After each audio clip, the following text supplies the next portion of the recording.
Breaking the Wall of Intolerance. Qualified in the New York lab. Heather Painter, Universität Wien, Austria. Fariba is the name of one of the more than 1 million refugees who have fled to Europe in recent years. We met this past fall in Munich when I volunteered to teach young, unaccompanied refugees English.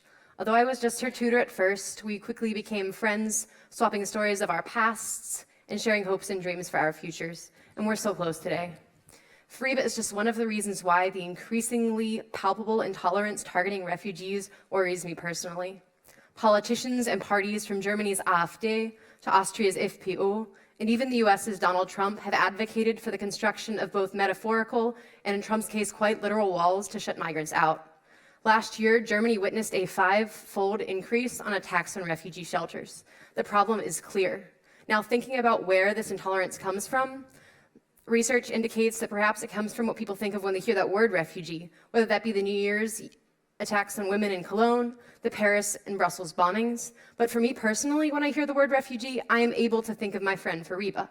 Now, my research of the contact theory and social science research indicates that my experience with Fariba can be multiplied. When one comes into contact with diverse groups, stereotypes, judgments, and intolerance will fade over time.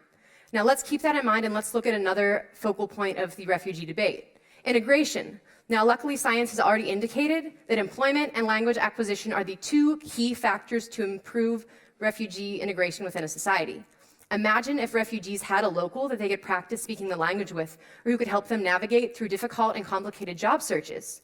So we have this contact that could at the same time help combat intolerance and simultaneously improve integration.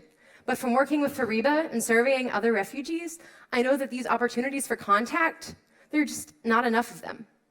Introducing community. Along with my wonderful team that includes, I've forgotten the slides, sorry. Along with my wonderful team that includes refugees, we're working on an app that is specifically designed to let locals and refugees come into contact. App users can create custom online profiles, inputting information such as their age, their interests, the languages they speak, the languages they're hoping to learn, as well as their field of employment or their targeted field. Now, in addition to the app's online features, trained app ambassadors are in charge of hosting promotional events and having face-to-face meetings where all app users can come and meet in a group setting in person.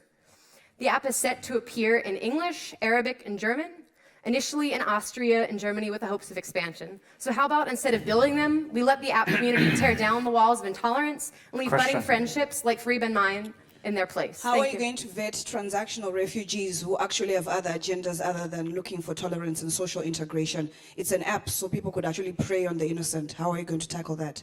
Right, so we definitely have our users at the top of our minds, and that's why we have the trained app ambassadors who are responsible for promoting the app.